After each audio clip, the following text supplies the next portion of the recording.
My name is Sarah Mitchell, and I almost died because of my own stepbrother. People often say blood is thicker than water, that family may fight and argue, but will always protect you in the end. Yet, my story proves that is not always true. I grew up believing that silence was survival, that if I kept my head down and swallowed the pain, I might escape the cruelty of a household where favoritism was louder than fairness. I believed one day I would carve out my own life far away from the reach of those who dismissed me. But I never expected that the hatred of someone who shared my home would grow sharp enough to turn into an actual weapon aimed at my life. I was 19, fresh from Army basic training at Fort Benning, carrying the pride of finally standing on my own, when the one person who should have been my brother decided that my existence was worth less than his wounded ego. The attack happened in Fayetteville, North Carolina, outside the wooden house that had held years of secrets and scars. The afternoon sun was heavy, pressing down on me as I stepped onto the porch, and in that single step, my world ripped apart. The blast was sudden, not cinematic flames, but a vicious crack that tore into the side of the house and sent shards of wood and glass spraying like knives. The porch shuddered beneath me, the air punched from my lungs, my ears shrieked with a ringing that swallowed sound itself. Dust filled my throat. Blood salted my tongue, and I dropped to my knees, gasping. I looked up through the haze, and there he was, Kyle, my stepbrother, standing across the yard with a grin that turned my stomach cold, and around him 6 of his friends smirking like they were watching entertainment instead of attempted murder. Neighbors spilled into the street, eyes wide, some clutching their children, some frozen mid-step, all of them bearing witness to a betrayal so cruel it silenced even their instinct to help. The humiliation cut deeper than the shrapnel in my skin, because this was not hidden, not a secret bruise explained away, but public, undeniable, and deliberate. For a second, my body begged me to crawl back into the house and pretend this nightmare was not real. Yet another part of me knew that this was the moment where silence could no longer protect me. And then, boots pounded the dirt sharp and steady, and from the tree line came Ethan Hayes, the Navy SEAL candidate I had trained alongside, leading several SEALs who had been running live fire drills nearby. They had heard the blast and charged toward it without hesitation. Ethan's voice cut through the chaos, cold and precise, declaring what everyone now understood: this was attempted murder, and Kyle was finished. In that instant, my stepbrother's smirk faltered, his friends stilled, and the neighbors who had once ignored the quiet battles inside my home now saw the truth written in smoke and splinters. As the SEALs pressed Kyle against the fence and his power drained away in front of everyone, I lay trembling on the ground, humiliated, broken but also alive, and for the first time in my life, the silence that had protected him cracked wide open. If your own family turned against you in the most violent way imaginable, what would you do, and would you find the strength to speak when silence has failed you? Tell me in the comments, because no one should carry that weight alone. I grew up in Columbus, Georgia, a place where the sound of church bells mixed with the steady rhythm of military life from nearby Fort Benning, where discipline was admired like a second religion and appearances mattered more than feelings. My earliest memories were quiet ones, sitting on the front porch with my mother while she brushed my hair and told me that kindness was not weakness, that patience could be its own form of strength. Those memories are soft now, almost blurred around the edges, because she was gone before I was old enough to understand how fragile family could be. I was 8 years old when cancer stole her from me, and the silence that followed her absence settled over our house like a permanent storm cloud. My father, Robert Mitchell, had served in the Marine Corps, and though his posture was strong, his spirit had grown brittle. He believed in toughness and swallowing emotions like bitter medicine, and in the weeks after my mother's funeral, he carried on as though grief could be locked in a trunk and hidden away. When he remarried less than a year later, I told myself it was a chance for healing, but what came instead was the kind of fracture that only widens over time. Linda entered our lives with a smile too wide to be trusted, and a son who would become the shadow haunting every corner of my childhood. Kyle was 13 when he moved into our house, already taller than me, already louder, and already used to being the center of someone's world. Linda adored him, her only child, her golden boy. She looked at him the way my mother once looked at me, with warmth and pride, and the absence of that gaze when it turned away from me was as sharp as a blade. At first, I tried to make peace. I thought if I was kind, if I made space, maybe we could be a family. But Kyle had no interest in sharing. He tested boundaries the way boys do when they want to see how far they can push before someone pushes back, only no one ever did. When he took my pencils and snapped them in half, Linda scolded me for leaving them out. When he shoved me into the hallway so hard that I scraped my elbow against the wall, she told me not to overreact. My father muttered that brothers and sisters fought all the time and that it would toughen me up. Each time they dismissed what he did, Kyle smiled a little wider like he was learning the rules of a game where he always won. By the time I was 10, my room no longer felt like mine. He would barge in without knocking, take what he wanted, sometimes laugh as he tossed my books out of the window just to watch me scramble. I remember one winter night when he ripped the blankets off my bed, leaving me shivering while he walked away whistling, and I learned that no one would come when I cried. The next morning, Linda told me to be more forgiving, that Kyle was just being playful. Playful. The word twisted in my stomach because nothing about his smirk when he slammed a door in my face or the way he whispered weakling under his breath felt playful. But I learned something then, something that would follow me into every corner of my life. Silence was safer than truth. If I complained, I was dramatic. If I fought back, I was the problem. So I learned to fold into myself to keep my voice soft, to retreat into books and homework where at least numbers and words followed rules. Still, the resentment grew. Not only mine, but his. Kyle seemed to hate the sight of me succeeding. If I brought home good grades, he would roll his eyes and call me a nerd. When my teachers praised me at parent conferences, he made sure to trip me in the hallway the next day. I wanted so badly for my father to defend me to put a stop to it, but Robert always fell back on the same line, toughen up. He had been a Marine, and to him, pain was not something to fix, but something to endure. In his silence, Kyle found cover. In Linda's excuses, Kyle found permission. And in my own shrinking presence, Kyle found power. As the years passed, his cruelty sharpened. When I was 12, he locked me in the shed behind the house for over an hour on a summer afternoon when the heat was unbearable. I banged on the door until my hands were raw, but no one came. When I was finally let out, drenched in sweat, Linda said I was being dramatic again. My father shook his head and muttered that I should not provoke him. I remember staring at them both, realizing in a sickening wave that the people who were supposed to protect me would never stand between me and Kyle. That realization left me hollow. At school, I pretended everything was fine. I smiled when people asked how my family was. I laughed off the bruises, saying I had fallen or tripped. The truth was a language I no longer believed anyone wanted to hear. I found escape in routine, in excelling at academics, in dreaming of something beyond the walls of our house. The military became that dream whispered to myself late at night, when I lay awake wondering how long I could survive living in a place where I was always the outsider. My father's Marine stories, the discipline of drills at Fort Benning that I sometimes glimpsed when we drove by, even the way soldiers carried themselves with dignity, all of it called to me.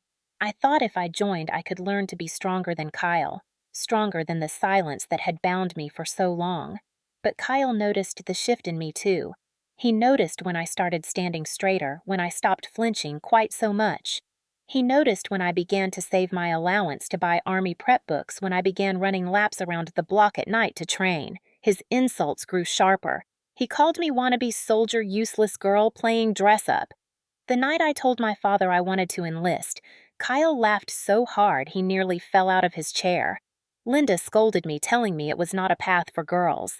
My father's face was unreadable, caught between his old pride in the core and his fear of letting me step into a world that might break me.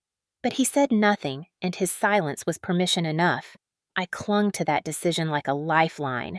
Even as Kyle sabotaged my running shoes, even as he mocked me in front of his friends, even as Linda told me I was being foolish, I kept going. I kept training, I kept preparing, because deep down I knew this house would never be safe. This family would never be whole, and silence would never protect me again. I would have to leave to survive, and leaving meant becoming strong enough that no one, not even Kyle, could tell me I was weak. Looking back now, I see those years with a mixture of sorrow and clarity. They carved me into someone who understood the cost of silence, who understood how favoritism can rot a family from the inside, who understood how cruelty left unchecked becomes entitlement. Kyle was not born a monster. He was shaped into one by a mother who adored him too much to hold him accountable, by a father who believed endurance was the same as strength, and by a system of silence that told him he would never face consequences. And I was shaped too, but differently. I was shaped into someone who carried scars no one could see, someone who learned to make herself small to survive, and someone who in time would learn that survival was not enough. That is the story of my childhood, and it is the reason why years later, when Kyle's cruelty finally turned into an attempt on my life, I was not shocked. Hurt, yes. Betrayed, absolutely. But not shocked, because deep down, a part of me had always known that when you let silence protect the wrong person long enough, violence becomes inevitable. And that inevitability was written across my life long before the day the bomb went off.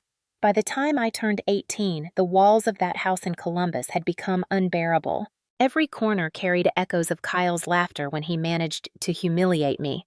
Every meal at the table was a reminder of how invisible I was compared to him. And every silence from my father reminded me that waiting for his protection was a waste of hope. I had learned to move through that house like a ghost, quiet, careful, trying not to provoke. But ghosts cannot live forever in places that feed on them. I needed to breathe air that was not poisoned by favoritism. I needed to stand on ground that was not already claimed by someone else's dominance. And above all, I needed proof that I was not as weak as Kyle had always told me I was. The decision came slowly, like a seed planted long before that finally broke through the soil. Late nights running in circles around the block, early mornings flipping through Army prep books by flashlight hours spent studying the requirements for enlistment. Each small act was rebellion, a quiet defiance that built into something solid. I did not tell Kyle. I did not tell Linda. I barely told my father. I simply prepared, carrying the dream like contraband, afraid that if they knew too soon, they would crush it before it had the chance to live. The day I walked into the recruitment office at Fort Benning, I felt the air shift inside my chest. The recruiter, a tall woman with sharp eyes and a calm presence, handed me forms and asked questions, and for once in my life, no one laughed at my answers. No one called me weak or foolish. She looked at me as if I belonged there, as if the uniform was not a fantasy but a possibility.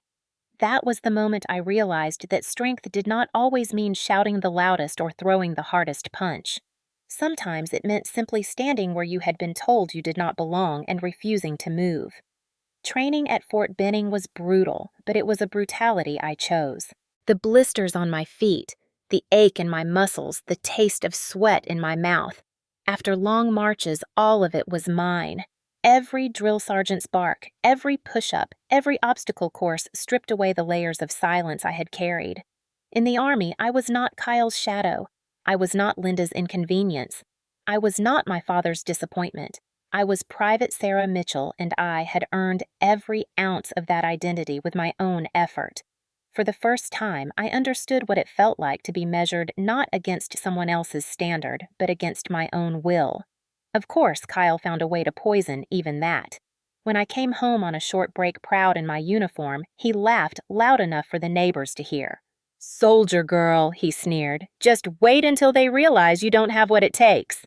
His friends chuckled behind him, and Linda swatted my shoulder with a smile, as though I should not take it so seriously. My father said nothing as usual, his eyes sliding away as if he could not bear to be caught between us. But this time, I did not shrink. I stood there in my boots with the weight of training still in my posture, and I looked Kyle in the eye. I did not answer him, but I did not flinch either. The silence between us was different now. It was not my silence born of fear. It was his silence, the brief pause of someone who realized the target he had always mocked was no longer so easy to strike. It was during those months at Benning that I met Ethan Hayes. He was part of a joint training exercise, a Navy SEAL candidate sent to experience Army conditions. He was nothing like Kyle. He was steady where Kyle was reckless, quiet, where Kyle was loud, respectful, where Kyle was cruel. He carried himself with a presence that drew people in without demanding attention.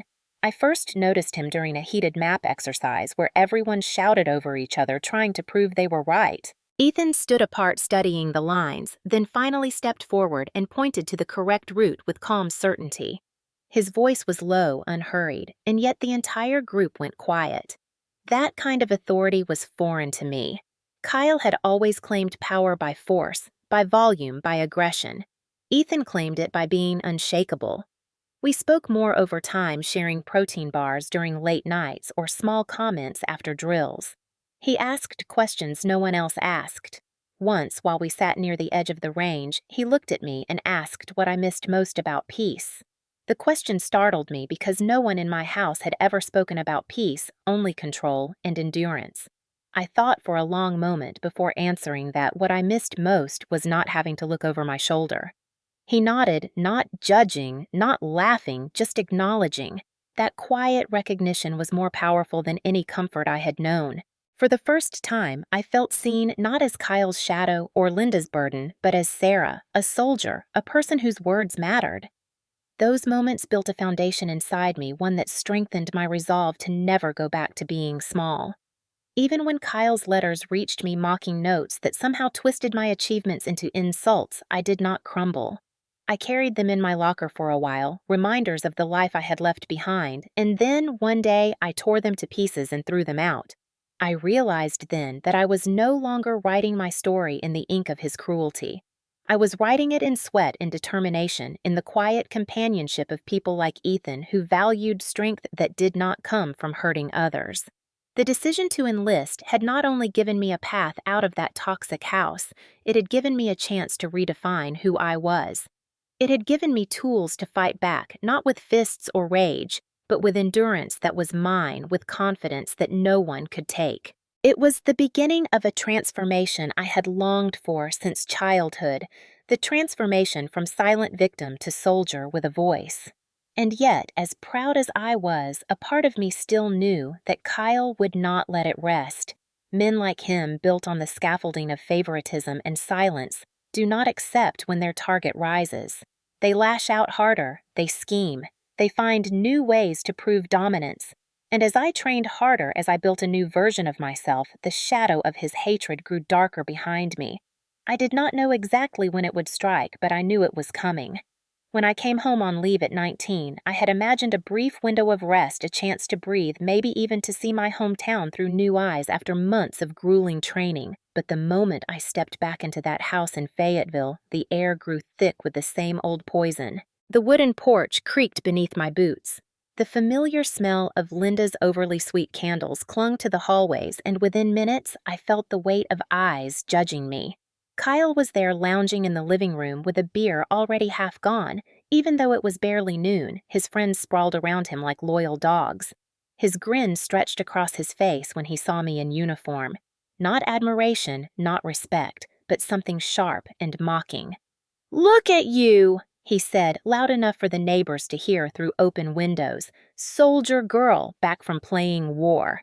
His words hit like the slap of an old wound being reopened, but I stood straighter, letting the uniform on my shoulders remind me that I was no longer the child he could shove into corners.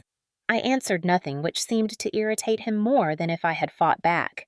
Linda bustled in from the kitchen, wiping her hands on a towel, pretending not to notice the venom in his voice. She smiled too brightly and said it was nice to have the family together again, as if nothing had been fractured for years. My father sat in his chair, silent eyes fixed on the television, the same refuge he had always chosen, rather than confront what was right in front of him. Over the next days, the tension deepened. Every time I walked into a room, Kyle found a way to cut me down, sometimes with words, sometimes with smirks, always with that undercurrent of menace that only I seemed to notice. "Don't break a nail, soldier girl," he muttered when I carried in groceries.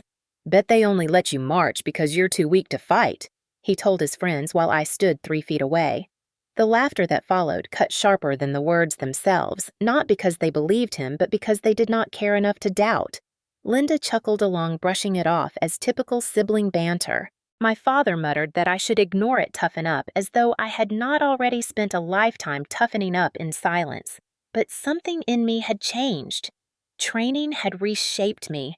I no longer absorbed his insults like poison seeping into an open wound. Instead, I studied him the way I had learned to study obstacles on the course, looking for weaknesses, for patterns, for the cracks in the facade. I noticed the twitch in his jaw when I refused to flinch. I noticed how his friends looked away when his jokes fell flat.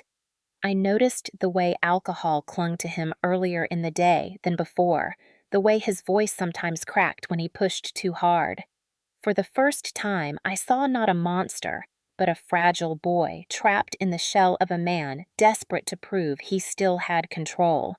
And that frightened me more than his fists ever had, because men who are losing their grip often reach for destruction as their final tool. One evening, we sat around the dinner table, Linda fussing over plates of food, while Kyle drank from a bottle he had carried to the table without shame. He leaned back in his chair, eyes locked on me, and said, "You think the Army makes you better than us, don't you? You think wearing that uniform means you're somebody now." His voice grew louder, slurred, but clear enough to slice through the clatter of silverware. I felt Linda's eyes flick nervously between us, her smile faltering, but she said nothing. My father's fork paused midway to his mouth, then lowered again without a word. For years, I would have lowered my gaze, taken the blow in silence, but not this time. I met his stare and said evenly, "It means I earned something you never will." The silence that followed was thick, choking. Kyle's face darkened, his jaw tight, and for a moment I thought he might lunge across the table. Instead, he laughed a sharp, ugly sound and muttered, "We'll see about that." That night, lying in the room that had never truly felt like mine, I replayed the moment over and over. The old fear twisted in my stomach, but beneath it was something steadier, a spark of defiance I could not ignore. He was unraveling, and his unraveling would not end quietly. I began to take precautions, keeping my phone near, writing down things he said, recording short clips when I could catch his voice on tape. Part of me hated the paranoia, but another part knew it was necessary, because Kyle was not the kind of man who accepted defeat. He was the kind of man who escalated. The following weekend, when I walked to the corner store, I noticed his friends trailing at a distance. 6 shadows lingering too long, their voices hushed until they saw me glance back. They laughed then, but the laughter was too loud, too deliberate. My pulse quickened. I tightened my grip on the strap of my bag and walked faster, my training urging me to measure the threat, to prepare for angles of escape. Nothing happened that day, but the warning was clear. They were circling, waiting, feeding on Kyle's rage as though his battles were theirs to fight. By the time my leave was nearing its end, the house no longer felt like a place of rest, but a battlefield waiting for its first shot. Every interaction carried the weight of something unsaid, a threat simmering beneath the surface. Linda grew quieter, her denial stretched thin. My father buried himself deeper into silence, a silence that now felt like betrayal, sharper than words. And Kyle, fueled by beer and resentment, carried himself like a man plotting something bigger than insults. I left for Fort Benning again with my stomach knotted. The image of his smirk burned into my mind. I knew the next time I returned would not be the same. Something was coming, something darker, something I could almost taste in the air. What I did not know then, but would soon learn, was that his need to reassert power had already begun to take form in the most dangerous way imaginable. The warning signs came slowly at first, so subtle that someone who had not grown up watching Kyle unravel might have dismissed them as drunken talk or idle threats, but to me, they were alarm bells ringing in a language I had been fluent in since childhood. Every time I returned home on short breaks from Fort Benning, the atmosphere grew more toxic. Kyle's bitterness had hardened into something sharper, more dangerous.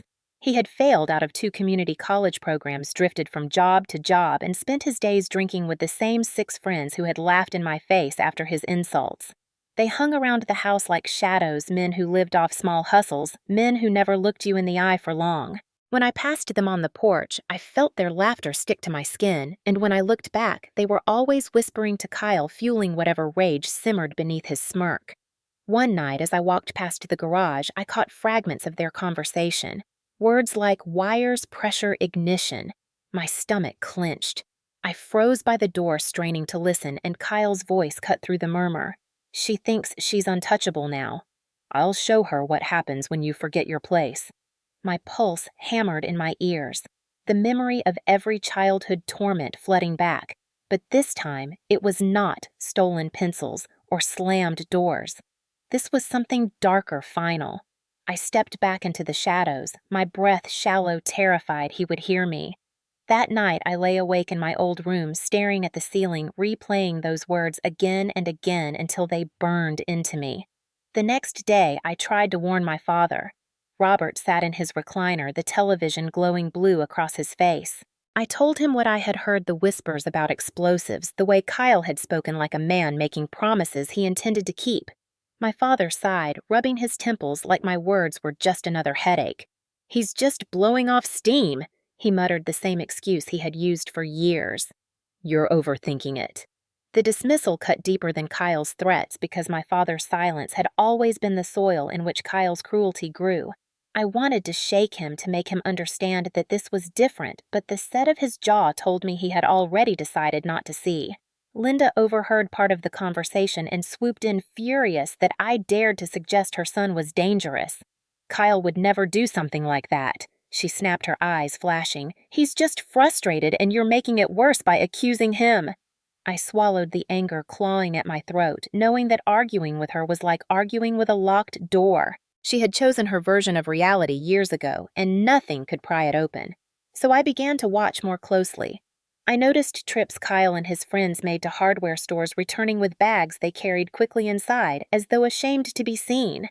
I noticed fertilizer stacked in the shed that had no place in a yard where nothing grew. I noticed wires and duct tape vanishing from drawers in the garage. My military training gave me just enough knowledge to piece it together, and dread pooled in my chest like ice water. He was building something. He was preparing for something, and his target was not random. It was me.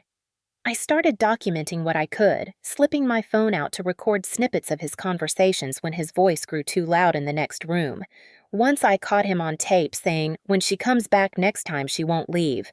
I saved that file in 3 different places, terrified that if anything happened, no one would believe me without proof. Still, the weight of what I knew pressed on me. Who would I give it to? Who would take me seriously?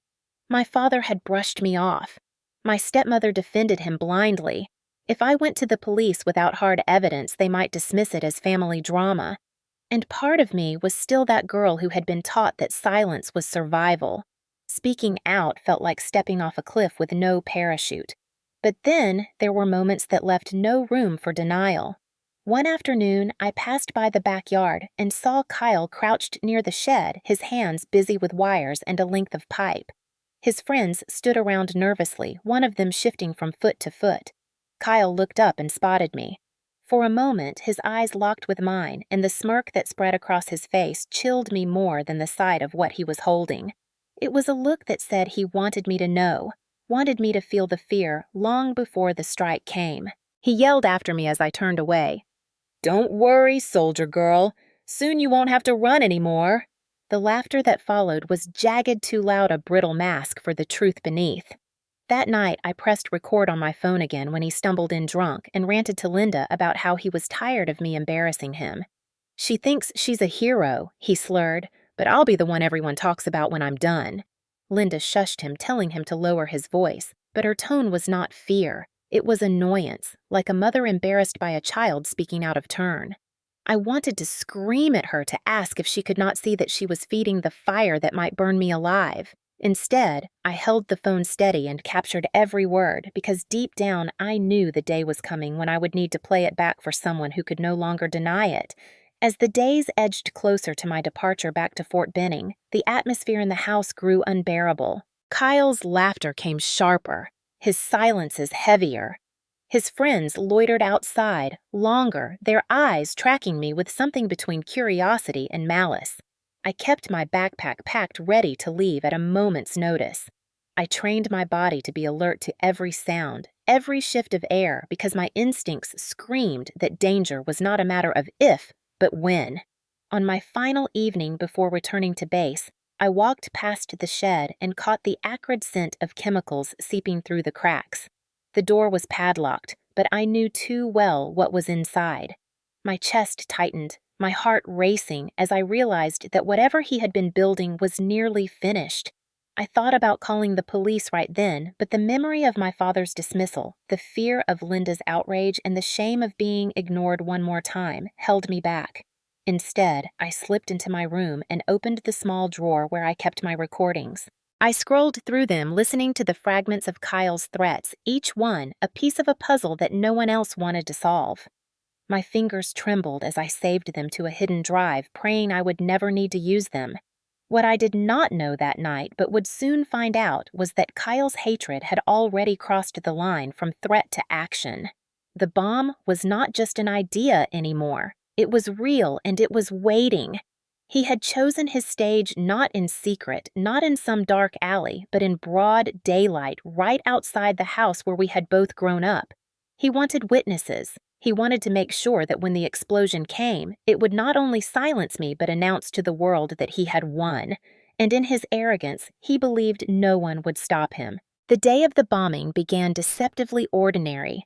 The kind of warm North Carolina afternoon where cicadas buzzed in the trees and the air smelled faintly of cut grass, where neighbors watered lawns and children rode bikes down the quiet street outside our wooden house in Fayetteville. I remember pausing on the porch, breathing it in, telling myself to savor the peace before I packed my bag and returned to Fort Benning. For a few seconds, I allowed myself to imagine that maybe the tension of the past weeks had been a fever dream that Kyle's threats would dissolve like the morning mist. But deep down, my gut knew better. Danger has a way of announcing itself before it strikes a heaviness in the air that clings to your skin, and I felt it that day like a storm pressing down. The house felt too still, the laughter of Kyle and his friends filtering faintly from the shed out back, their voices carrying an edge that made my pulse race. I had heard them before, but this time there was no mistaking the certainty in their tone. They were not joking, not pretending. They were preparing. I stepped inside to grab a notebook I had left on the table, my boots thudding softly on the floorboards, and in that instant a sound ripped through the air that will forever live in my memory. A deep crack, a roar that seemed to tear the world in half, followed by the violent shudder of wood and glass exploding outward. The side of the house erupted in a jagged blast, the porch beneath me jolting as though struck by an unseen fist.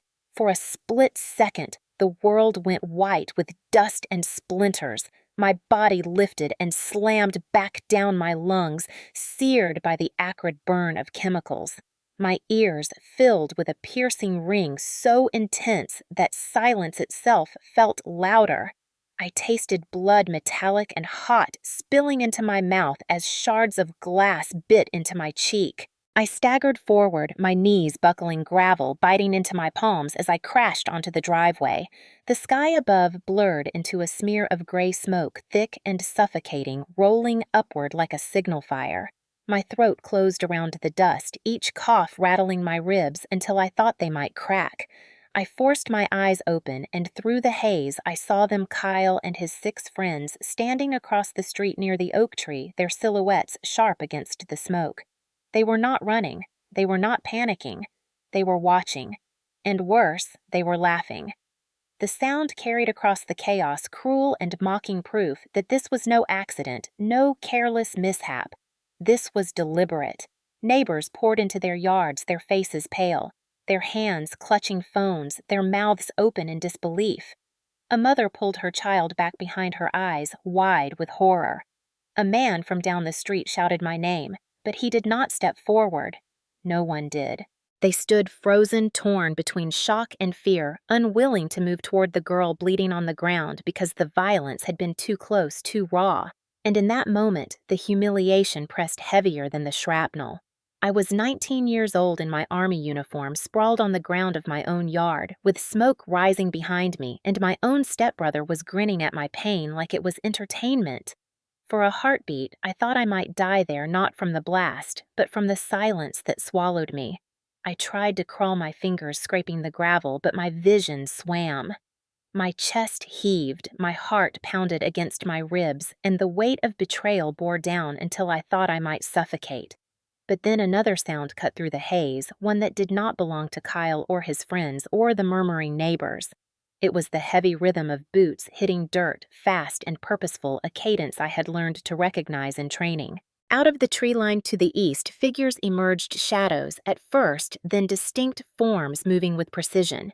Ethan Hayes was at the front, his frame unmistakable, his face hard with focus. He had been nearby with several Navy SEALs conducting a live fire drill at the range less than half a mile away. They had heard the blast. They had come running. The sight of them was almost surreal, like ghosts summoned from the earth, but their presence was real, their authority undeniable. They fanned out across the yard, weapons slung, but posture-rigid eyes locked on Kyle and his crew. The neighbors who had been frozen gasped, whispers rippling through the crowd as recognition set in. This was no longer just a family dispute. This was attempted murder unfolding in front of witnesses, and now men trained for war were stepping into it. Ethan's voice cut through the chaos like steel. "Kyle Mitchell, you just attempted murder with explosives. You're done." The words hung in the air heavier than the smoke, undeniable, final. Kyle's smirk faltered, the laughter of his friends stuttered and died. For the first time, I saw uncertainty flash across his face, a flicker of panic breaking through his arrogance. The SEALs closed in their formation, precise, their presence overwhelming. One barked orders for the crowd to stay back. Another moved swiftly to block Kyle's friends from scattering. The men who had laughed so easily only minutes before now shifted uneasily, their bravado crumbling under the weight of real authority. Kyle tried to recover, shouting that it was all a misunderstanding, that the explosion had been an accident, but his words sounded weak, hollow against the smoke and the fragments of glass still glittering in the air. Ethan did not flinch. He stepped closer, his eyes locked on Kyle with a cold intensity I had never seen before. "You targeted your sister with a bomb," he said, his voice steady. "There is no misunderstanding here." The neighbors, once hesitant, began to murmur louder. A woman near the sidewalk whispered, "My God, he really tried to kill her." Another man shook his head, saying, "That girl warned us for years." The silence that had protected Kyle for so long was cracking wide open, and everyone could see through it now. As the SEALs pressed Kyle against the fence, forcing his arms behind his back, I felt something shift inside me. My body trembled. My cheek burned where glass had cut me. My lungs ached with every breath. But beneath the pain was a strange clarity. This was the moment I had known was coming. The moment when years of cruelty, denial, and silence erupted into something no one could ignore. My stepbrother, the boy who had once stolen my blankets and locked me in sheds, the man who had mocked my uniform and called me weak, had escalated to attempted murder, and now he stood stripped of his power in front of every witness he had ever sought to impress. The humiliation that had pressed so heavy on me began to lift, replaced by something sharper: vindication. I had survived, he had failed, and the entire neighborhood had seen the truth with their own eyes. The shame was no longer mine to carry. It was his broadcast in the smoke, written in the disbelief of the crowd, sealed in the sight of Navy SEALs dragging him down from the pedestal he had built out of other people's silence. Ethan crouched beside me, his hand steady on my shoulder. "You're safe now," he said, his voice softer but no less certain. I nodded, though tears blurred my vision, because the truth was I had never felt safe before that moment. Not in that house, not in that family, not under the weight of Kyle's shadow. But here, with the smoke still curling, with neighbors whispering, with Kyle finally exposed. I felt something I had not dared hope for: freedom. The minutes that followed were a blur of sirens, flashing lights, and questions shouted over the chaos. Police arrived, fire crews hosed down the smoldering side of the house, paramedics pressed gauze to the cuts on my face. But through it all, the image that seared itself into me was not the destruction of the house or the sting of my wounds. It was the sight of Kyle, once so sure of his power, shoved into the back of a squad car while the crowd looked on. He did not smirk anymore. His eyes darted nervously, his shoulders hunched. For the first time in my life, he looked small. I sat on the curb, my uniform stained with dust and blood, my hands trembling, and as Ethan stood guard beside me, I realized that the bomb had not only failed to end me, it had destroyed the illusion Kyle had lived behind for years. The silence that once protected him was gone. The neighborhood had witnessed the truth, and from that moment forward, nothing would ever be the same. In the hours that followed the blast, the smoke cleared, but the weight of what had happened settled heavier than the dust that clung to my uniform. The front of our house was blackened. One side torn apart by the crude device Kyle had built. Windows, shattered siding splintered the kind of wreckage that could not be explained away as a prank or an accident. Police officers combed through the scene, collecting fragments of pipe-twisted wires, scraps of duct tape still clinging to metal shards. Neighbors stood behind the yellow tape that now cut our yard in half, their faces pale and drawn, some whispering, others simply staring. For years they had seen glimpses of Kyle's temper, heard raised voices, watched me shrink into the background, but no one had stepped forward. No one had wanted to interfere in what they told themselves was family business. Now, there was no hiding from it. The evidence was written in the broken wood, in the scorch marks, in the fact that I was sitting on the curb with gauze pressed to my cheek while paramedics checked for concussion. The silence that had once protected Kyle had collapsed in one violent roar, and in its place was exposure. The Fayetteville Observer ran the headline within hours, "Local man arrested after failed bombing attempt." My name was not printed at first, but in a town like ours, anonymity is impossible. By the next morning, people I had not spoken to in years were calling, their voices filled with disbelief. "I always knew something was off with Kyle," one old neighbor told me. "He scared me sometimes," another admitted. It was astonishing how quickly people found the words once someone else had spoken first. At the gas station, the cashier looked at me with wide eyes, whispered that she was praying for me. At church that Sunday, whispers followed me down the aisle, sympathy laced with shame that they had never seen or chosen not to see. For so long I had been invisible, my pain dismissed as exaggeration, but now I was unavoidable. A story splashed across papers, a name carried on the lips of strangers. The police investigation widened quickly. The bomb fragments were enough to prove intent, but my recordings added fuel. When I handed over my phone with clips of Kyle bragging, threatening, even naming me directly as his target, the detectives' faces hardened. They asked why I had not come sooner, and I wanted to scream that I had begged my father to listen, that I had tried to speak only to be silenced, but the words stuck in my throat. Instead, I told them quietly that no one believed me. They nodded, the kind of nod that carries both understanding and regret. My father sat beside me during that interview, his jaw clenched, his eyes fixed on the floor. When the officer asked if he had ever heard Kyle make threats, he muttered, "No." Then, after a pause, but maybe I wasn't listening. It was the closest thing to an admission I would ever get from him, but it came too late to erase the years of silence. The ripple effect did not stop with me. Within days, other voices began to emerge. A former girlfriend of Kyle's contacted the police, telling them how he had once pinned her against a wall when she tried to leave him. A neighbor came forward, admitting that Kyle had threatened his son after a minor dispute about noise. Each story piled onto the others, painting a picture that was no longer possible to dismiss as sibling rivalry. He had been a bully, yes, but also a predator of silence. Someone who thrived because those around him looked away. Now, with the weight of public exposure pressing down, those who had once been afraid to speak began to find their courage. Linda tried to cling to her narrative. She arrived at the police station in tears, shouting that her son was innocent, that he had been framed, that he was just misunderstood. But her words fell flat against the evidence. Even the neighbors who had once humored her with polite smiles turned away now. I saw her standing outside the courthouse during the arraignment. Her mascara streaked her hands, trembling as she shouted to anyone who would listen that Kyle was a good boy. No one answered.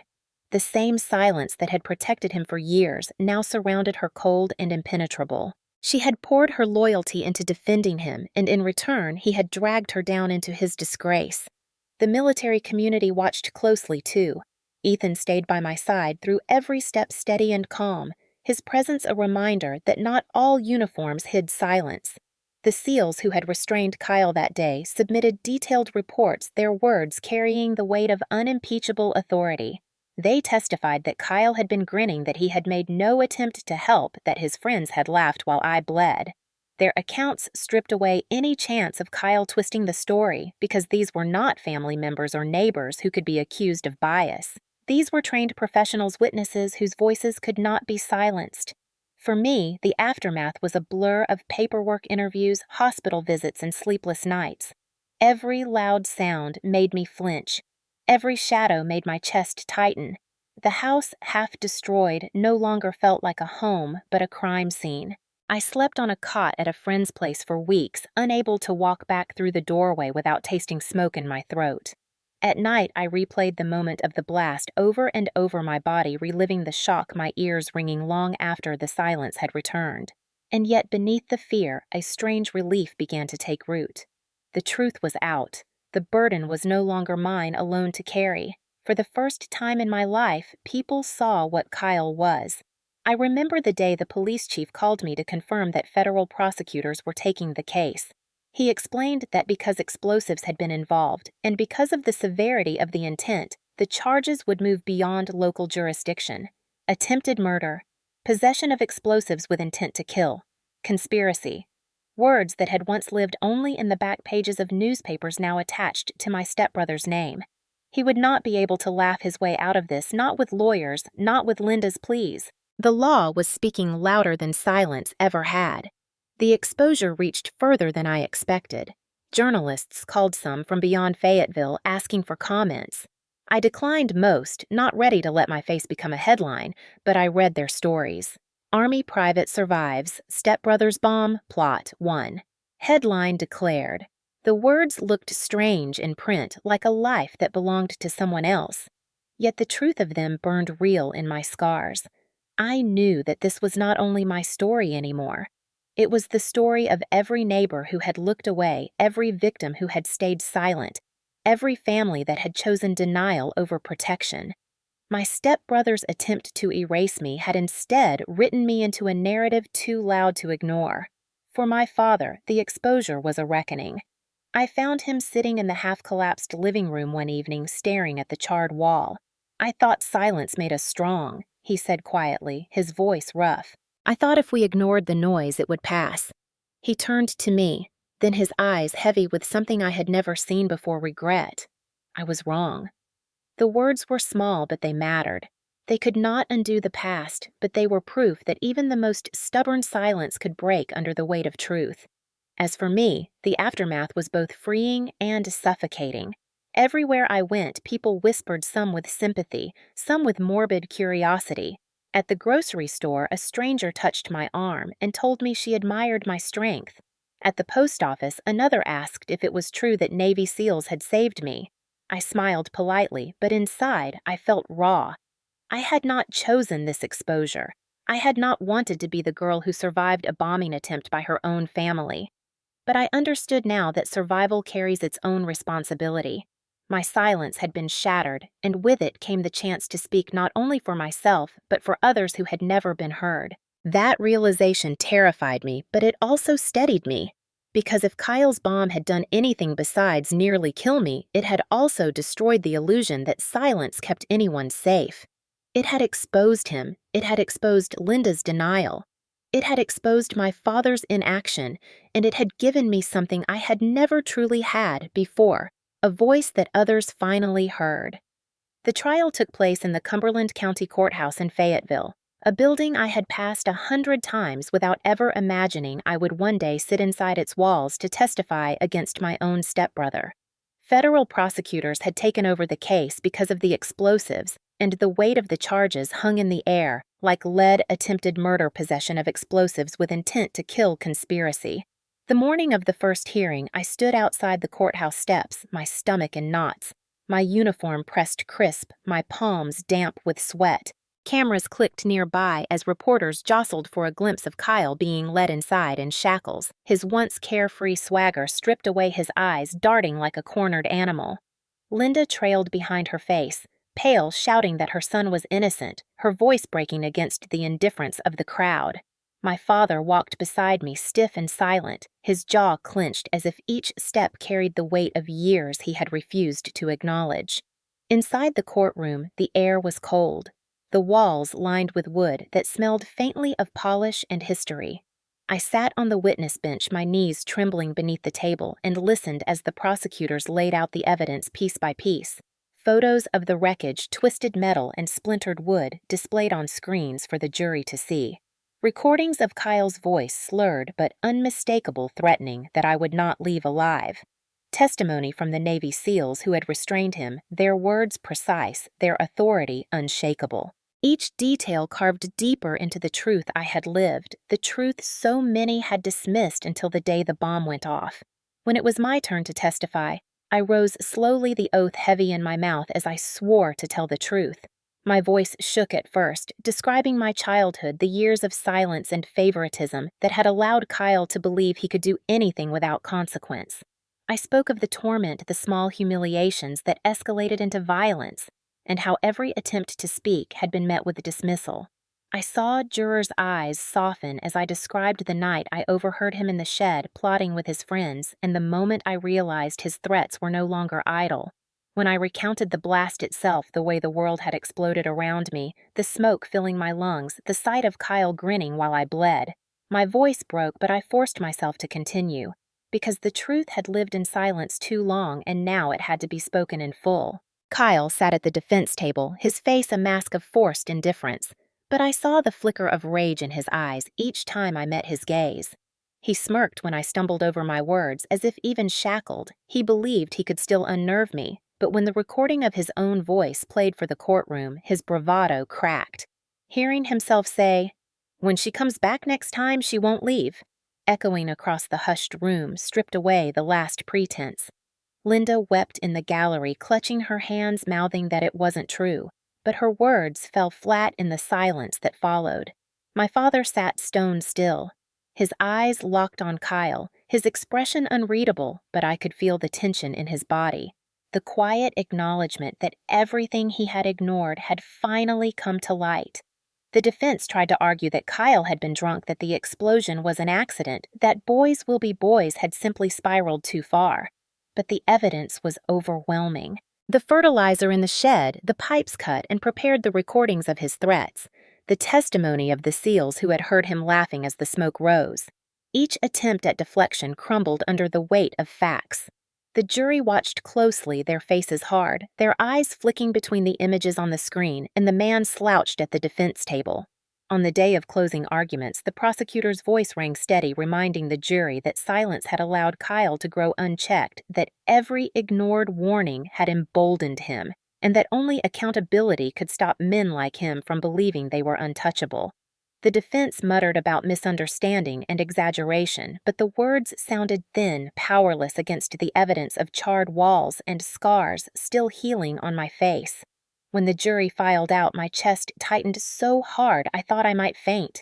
I sat clutching the edge of the bench, Ethan's steady presence, a silent anchor beside me. My father leaned forward in his chair, his hands clasped, his head bowed.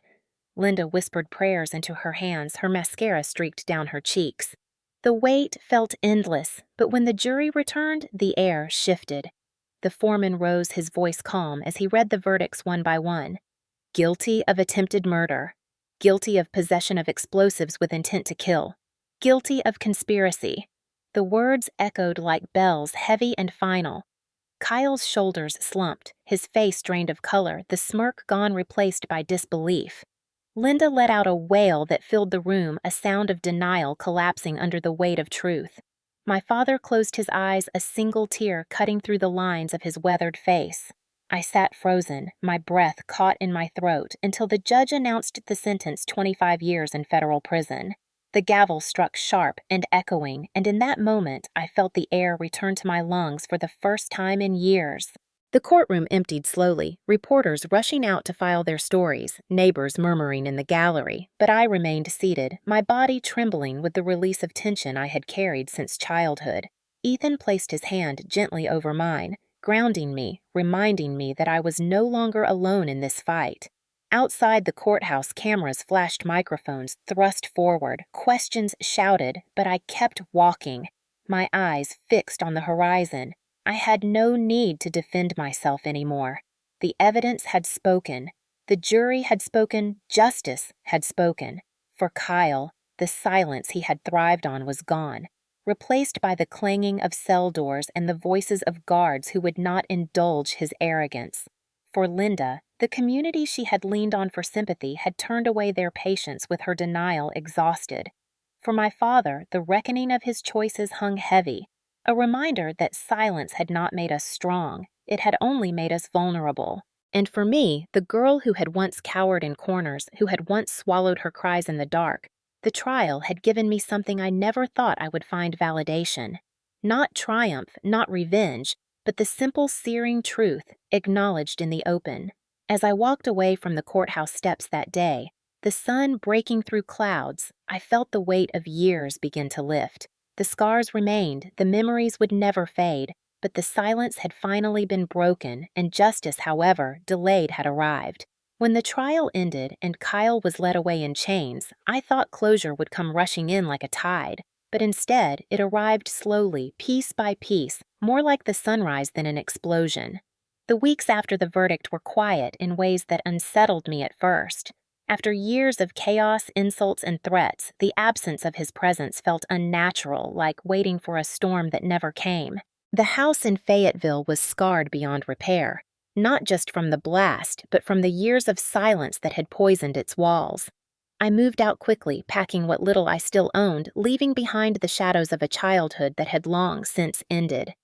Ethan was there steady as ever, carrying boxes without complaint, never rushing me, never asking for more than I was ready to give. We loaded my belongings into his truck and drove south toward Savannah, Georgia, where the salty air smelled different, where the streets seemed wide enough to breathe, and where I could begin again without Kyle's shadow reaching into every corner. In Savannah, we found a small house near the water. Nothing grand, but it felt like a sanctuary. The porch caught the light in the evenings, the kind of golden glow that made me stop and breathe for a moment, something I had never done before. At night, when the cicadas sang and the ocean breeze drifted through the windows, I could finally sleep without listening for footsteps in the hall. Healing, I learned, was not a single act, but 100 small ones stitched together. It was Ethan handing me a glass of water without a word when nightmares jolted me awake. It was walking along the shore barefoot, feeling the sand give under my weight, reminding me that the ground could hold me. It was writing in a journal, not to record fear, but to explore possibility. For the first time, I was not surviving. I was living. The Army recognized my ordeal in ways I had not expected. I received the Army Commendation Medal not because I had won a battle overseas, but because I had endured and stood firm in the face of betrayal from within my own family. Standing on the stage as the medal was pinned to my uniform, I felt a mix of pride and sorrow. Pride that my struggle was acknowledged, sorrow that it had taken nearly being killed by my own blood for people to see me. Still, the medal was more than a piece of metal. It was a reminder that my story mattered, that my silence had been broken, and that I had the strength to keep speaking. Ethan and I built a rhythm together in Savannah. He joined a local training unit while finishing his SEAL program, and I found work at a veterans support center. At first, I doubted myself, unsure if I could sit across from men and women carrying burdens of war when my own scars were born in a family living room instead of a battlefield. But as I listened to their stories of silence, of isolation, of battles no one else could see, I realized that pain is pain and silence is silence no matter where it begins. I did not need to be a therapist. I needed to listen to let them know they were not alone, to share just enough of my story to show them that breaking silence was possible. Each conversation stitched another thread into my healing. In helping them, I was helping myself. Robert visited once. He drove down to Savannah alone, his Marine Corps cap pulled low, his eyes heavy with regret. We sat on the porch in the golden light, the silence between us thick. Finally, he said, "I should have protected you." The words were rough, halting, but real. I wanted to rage at him, to list every bruise, every night locked in the shed, every insult ignored, but the anger drained out of me. All I said was, "Yes, you should have." He nodded, eyes wet, and we sat there in silence, that for the first time was not suffocating but honest. It was not forgiveness, not yet, but it was acknowledgement, and that was a start. Linda never came. I heard she moved away after Kyle's sentencing. Her house sold, her reputation in Fayetteville shattered. Some said she cried for months, others said she still insisted her son was framed. I do not know which is true, and I no longer care. She had chosen her loyalty, and now she lived with the cost of it. I had spent too many years craving her approval. That craving was gone. One evening, Ethan found me in the backyard, burning an old notebook, the one I had carried since childhood. Pages filled with memories of Kyle's cruelty, lists of insults, drawings of locked doors and broken things. the flames licked the paper, curling it into ash that drifted into the night air. Ethan stood beside me without asking questions, his arm brushing mine, his presence steady. As the last page crumbled, I felt lighter, as though I had set down a weight I had carried too long. The fire did not erase the past, but it transformed it into something I no longer had to hold. Healing also meant learning to let joy back in. We spent weekends by the water fishing off the pier, laughing when Ethan pretended to fall in just to see me panic. We cooked dinners together, him chopping vegetables with military precision, me teasing him about how serious he looked even with a kitchen knife. Slowly, I learned to smile without waiting for it to be taken away. Slowly, I let myself believe that peace was not just a pause between storms, but something that could last. Still, the scars remained. Loud noises made me flinch. Crowds made my chest tighten, but each time Ethan was there reminding me that fear did not mean weakness. It meant survival, and survival, when nurtured, could grow into strength. We talked about the future sometimes, about building something permanent, about marriage, about children, though neither of us rushed. For now, it was enough to breathe, to wake each day knowing we were free from the weight of Kyle's shadow. 2 years after the bombing, I returned briefly to Fayetteville. The house where it happened had been rebuilt, new siding covering the scars, but I saw the cracks that paint could not hide. I walked through the neighborhood past the oak tree where Kyle and his friends had stood laughing as smoke filled the air, and I felt the past pressing close. But when I stood beneath that tree and looked up the branches heavy with leaves, I realized it no longer held power over me. The ghosts of that day had faded. I was not the girl bleeding on the gravel anymore. I was a woman who had survived, who had spoken, who had rebuilt. Back in Savannah on the porch overlooking the water, Ethan took my hand one evening as the sun set. The sky burned orange and pink, and the air was filled with the sound of waves lapping the shore. "You're not defined by what he did," he said quietly. I nodded because I knew now that he was right. I was defined not by Kyle's cruelty, but by my own endurance, by the choice to step out of silence, by the decision to live. Healing did not mean forgetting. It meant carrying the scars with pride, knowing they told a story of survival, of strength, of truth. And as I watched the sun dip below the horizon, Ethan's hand warm in mine, I whispered to myself words I had once thought I would never believe: I am free. 2 years after the trial, I stood on the beach in Savannah at dusk, the waves rolling in slow and steady, the air tinged with salt and pine. The sand was cool beneath my feet, and beside me, Ethan's hand anchored mine strong and calm. I had thought closure would be a single moment, something sharp and defined, but I had learned instead that closure was a process, a quiet unfolding like the tide reshaping the shore day after day. I looked out across the water and thought about all the versions of myself that had lived before this one. The silent child who hid in corners, the teenager who trained in secret, the young soldier who tasted freedom for the first time, the broken girl sprawled on the gravel with smoke filling her lungs. Each of them still lived inside me, but none of them defined me anymore. What defined me now was the choice I had made not to let silence win. Kyle was serving his sentence in a federal prison hundreds of miles away, 25 years. By the time he stepped out, if he ever did, the world would be unrecognizable. I did not think of him often, but when I did, it was not with hatred. It was with clarity. His power had never come from strength. It had come from silence, from people who refused to see, from the denial of a mother who shielded him, from the silence of a father who thought endurance was enough, from the silence of neighbors who looked away. But silence had crumbled, and with it, so had his control. Healing had taught me that justice is not the same as revenge. Justice is heavy, deliberate, often slow, but it brings truth into the light. Revenge burns hot and fast, but justice lingers steady, reshaping the way a community sees itself. The trial had not erased my scars, but it had validated them, and that was enough. It was enough to breathe without apology. It was enough to live without looking over my shoulder. It was enough to stand on this beach with Ethan's hand in mine and know that my life was my own. To anyone listening to this story, to anyone watching who has ever sat in silence, because you thought no one would believe you, hear me. Now silence protects the wrong people. It does not protect you. It does not make you strong. It only makes you invisible, and invisibility is a cage. I know the cost of speaking feels unbearable. I know the fear of being dismissed cuts deeper than words, but the truth has power that silence never will. When I finally broke my silence, when the blast forced the truth into the open, I discovered that the shame I carried was never mine to hold. It belonged to the ones who had hurt me, to the ones who had looked away. Speaking did not just free me. It freed others too, the women who came forward after the trial, the neighbors who finally admitted what they had seen, the people who realized that silence had made them complicit. So, if you are sitting in a house filled with fear, if you are carrying wounds no one else can see, if you are waiting for someone to notice, let this be your sign. You do not have to wait. You do not have to carry it alone. Speak.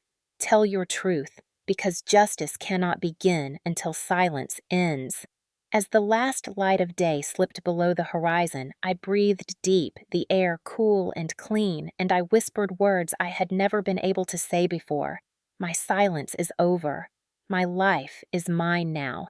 And if you have ever felt the weight of betrayal, if you have ever wondered whether anyone would understand, leave your story in the comments. You are not alone.